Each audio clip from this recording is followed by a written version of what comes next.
آج کے جرگے میں بات ہو رہی ہے سائنہ سیالکوٹ سے متعلق، اور اس وقت ہمارے ساتھ ہیں محترم حضرت مفتی تقی عثمانی صاحب۔ ان کی رائے جانتے ہیں، ان سے رہنمائی لیتے ہیں۔ مفتی صاحب، سیالکوٹ سانحہ سے متعلق آپ کا بیان تو نظروں سے گزرا ہے، اور اس وقت ٹی وی اسکرین پہ بھی ہم وہ دکھا رہے ہیں،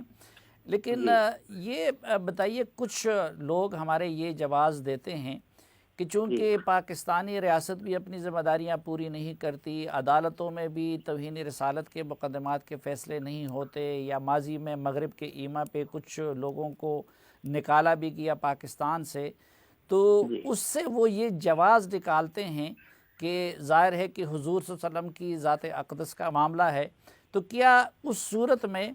انفرادی طور پر یا موب کو یہ اجازت مل سکتی ہے اگر ریاست اپنی ذمہ داریاں پوری نہ کر رہا ہو؟ سلیم سادی صاحب، میں انتہائی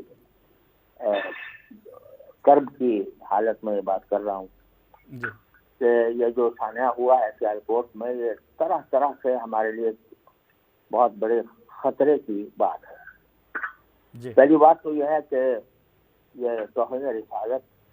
کوئی معمولی چیز نہیں ہے، یہ بہت بڑا سنگین جرم ہے، اور اس کے بارے میں کسی شخص کا اسی طرح کسی پر الزام لگا دینا، الزام لگا کر خود ہی اس کی سزا بھی جاری کرنے کا اختیار اپنے ہاتھ میں لے لینا، یہ ایک رجحان بہت ہی غلط ہے اور اس سے رکنا چاہیے۔ لیکن دو تشویشناک باتیں ہیں جو اس کے ساتھ ہی ہمیں تشویش میں مبتلا کرتی ہیں۔ ایک تو یہ کہ مجھے یہ خطرہ ہے کہ کہیں یہ سارا کچھ جو ہو رہا ہے یہ ایک فضا بنانے کے لیے ہو رہا ہو کہ جو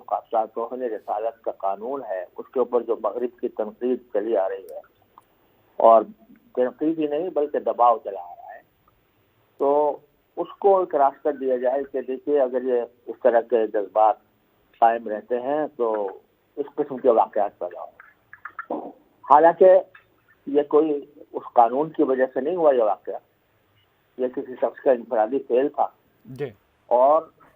اس کا قانون اس کا ذمہ دار نہیں ہے، لیکن یہ فضا پیدا کرنے کی بظاہر کوشش کی جائے گی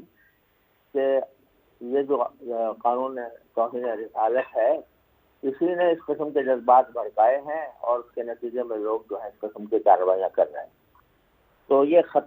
خطرہ ہے کہ لوگ اس کو اس طرح استعمال کریں۔ مجھے کچھ موجودہ حالات میں یہ بات بھی خارج از امکان نظر نہیں آتی کہ یہ باقاعدہ کوئی پلاننگ کے ساتھ ایسا ہوا۔ ایک تو یہ خطرہ ہے۔ یہ جو صورتحال ہے اس کی وجہ سے عوام میں جو تشویش ہے، مسلمانوں میں جو تشویش ہے، وہ تشویش بیجا نہیں ہے، اور یہ تشویش اگر فرض کیجئے کہ یہ صورتحال اسی طرح برقرار رہتی ہے کہ ہم نبی کریم سرور عالم صلی اللہ علیہ وسلم کے ناموس کے بارے میں مغرب کے پروپیگنڈے سے اور اس کے دباؤ سے اتنے متاثر ہوتے ہیں کہ ہم جرئت نہیں کرتے کہ کسی ایسے شخص کو کوئی سزا دیں، تو ایسے ہی نتیجہ ہوتا ہے کہ جب لوگ دیکھتے ہیں کہ قانون اپنا راستہ نہیں بنا رہا اور قانون صحیح طریقے سے نافذ نہیں ہو رہا، تو لوگ اپنے ہاتھ میں لینے کی فکر کر لیتے ہیں، اگرچہ یہ نقطہ نظر غلط ہے، اگرچہ یہ نقطہ نظر درست نہیں ہے، اور اس کی تائید نہیں کی جا سکتی کہ کوئی آدمی قانون ہاتھ میں لے، لیکن جب اگر جو عوام ہیں جن کے دل میں نبی کریم صلی اللہ علیہ وسلم کی عظمت جو ہے وہ اپنی جان سے زیادہ پیاری ہے،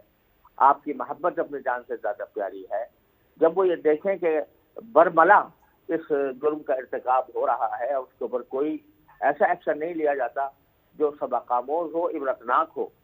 تو ان کے دل میں جذبات تو پیدا ہوتے ہیں۔ ان جذبات کو بعض اوقات وہ اس طرح استعمال کر لیتے ہیں۔ اگر فرض کیجئے یہ ہمارے ہاں سزائے موت فرض کیجئے ختم کر دی جائے،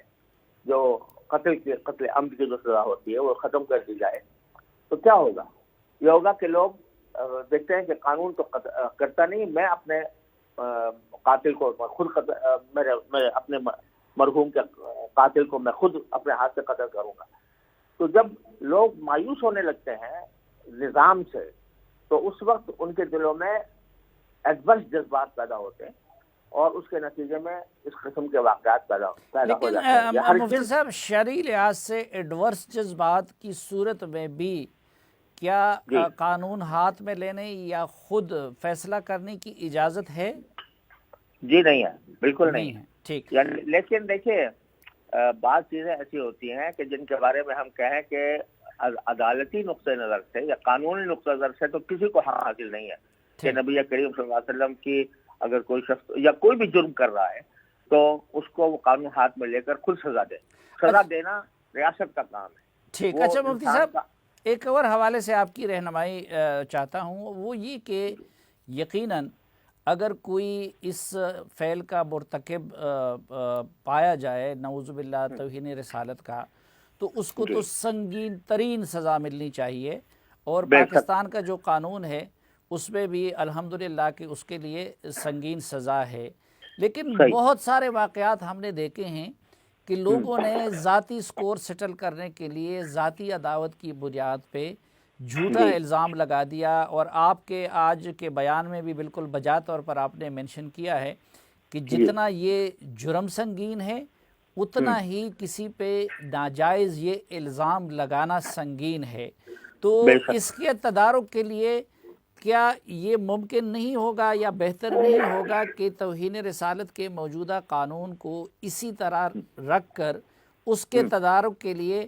قذف کے قانون کو بھی اس کے ساتھ جوڑا جائے کہ جو بندہ ناجائز الزام لگا دے اور اس کو عدالت میں ثابت نہ کر سکے تو پھر اس کو بھی سنگین سزا ملے؟ دیکھیے یہ ہم ہر قانون کے ساتھ الگ قانون نہیں بنا سکتے۔ جی، ہیروئن کی کاروبار ممنوع ہے، قانون ہے کہ نہیں؟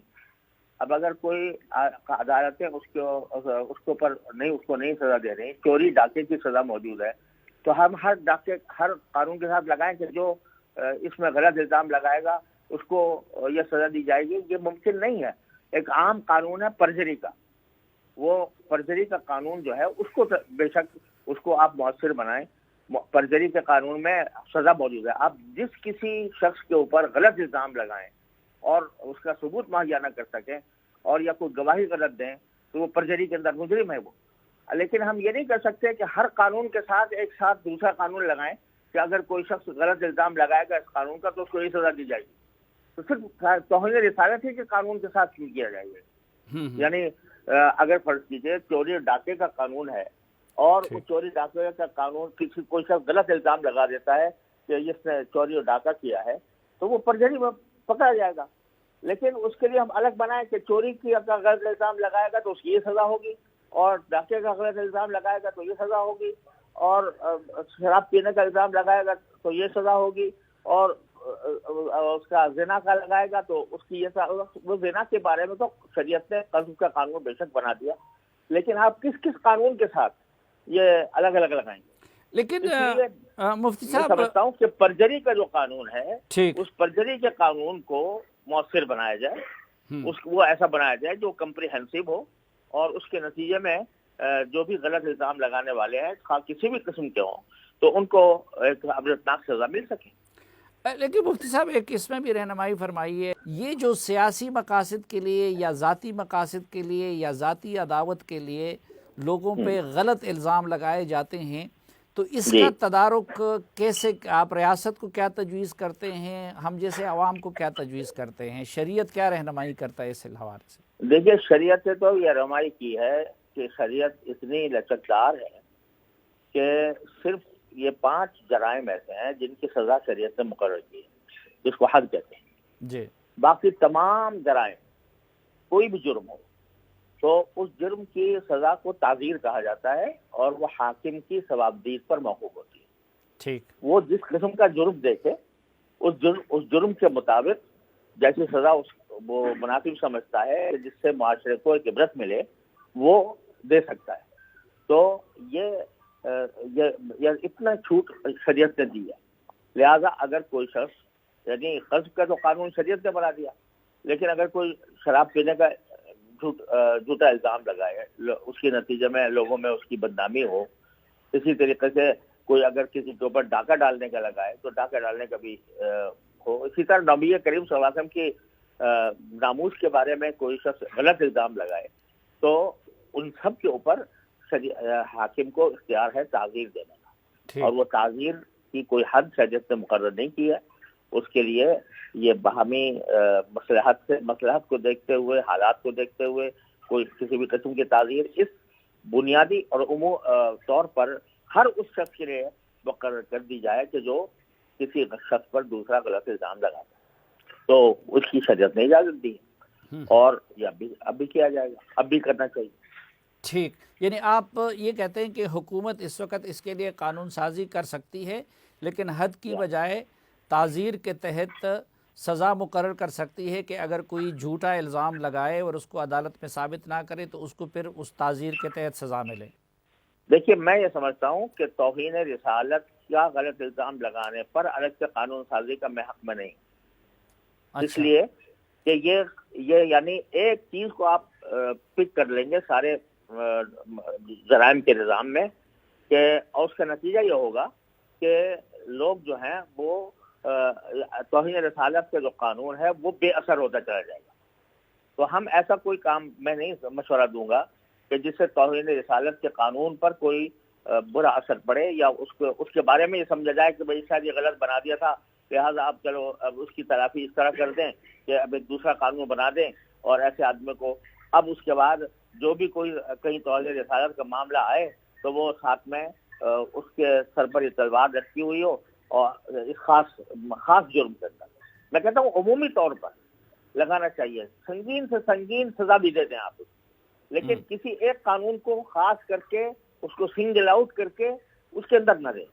بلکہ ایک عمومی قانون بنائیں کہ جو شخص بھی کسی پر کوئی برا الزام، غلط کام کا الزام لگائے گا، چاہے وہ کسی بھی قسم کا ہو، تو اس کو یہ سزا دی جائے گی. اور وہ سزا میں آپ اتنا بڑا دائرہ رکھیں کہ جس میں قاضی کو، حاکم کو پورا اختیار ہو کہ وہ جس قسم کے جرم میں چاہے وہ اس کو سزا دے سکے. ٹھیک، یعنی ابھی جو سیالکوٹ کے جو ملزم ہیں، اگر یہ ثابت ہوا کہ انہوں نے غلط الزام لگایا ہے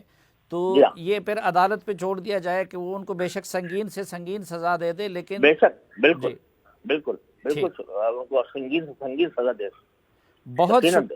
بہت شکریہ مفتی تقی عثمانی صاحب.